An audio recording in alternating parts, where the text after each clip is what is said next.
অস্ট্রেলিয়ায় ১৬ বছরের নিচে শিশুদের জন্য ইউটিউব নিষিদ্ধ করার সিদ্ধান্ত নিয়ে শুরু হয়েছে বিতর্ক।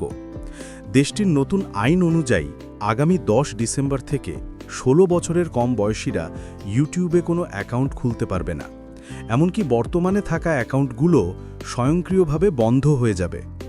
তবে এই সিদ্ধান্ত শিশুর নিরাপত্তা বাড়াবে না, বরং ঝুঁকি আরও বাড়াবে, এমনটাই দাবি করছে ইউটিউব। তাদের মতে অ্যাকাউন্ট না থাকলেও শিশুরা নানা উপায়ে ইউটিউব দেখবে, কিন্তু তখন অভিভাবকরা আর তাদের দেখা কন্টেন্ট নিয়ন্ত্রণ করতে পারবেন না। বন্ধ করা যাবে না ক্ষতিকর চ্যানেল, এমনকি ফিল্টার সেট করার সুযোগও থাকবে না। ইউটিউব অস্ট্রেলিয়ার জননীতি ব্যবস্থাপক রাচেল লর্ড বলেন, এই আইন আমাদের নিরাপত্তা ব্যবস্থা দুর্বল করে দেবে এবং শিশুদের আরও বেশি ঝুঁকির মুখে ফেলবে। তবে ইউটিউবের এই বক্তব্যে একমত নন অস্ট্রেলিয়ার যোগাযোগ মন্ত্রী আনিকা ওয়েলস। তার ভাষায়, যদি ইউটিউব সত্যি শিশুদের জন্য নিরাপদ নয়, তাহলে সেটা ইউটিউবেরই ঠিক করার দায়িত্ব।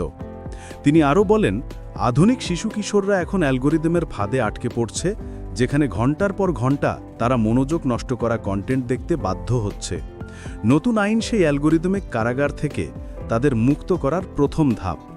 নতুন আইন অনুযায়ী ১৬ বছরের নিচে কেউ ইউটিউব অ্যাকাউন্ট খুলতে পারবে না।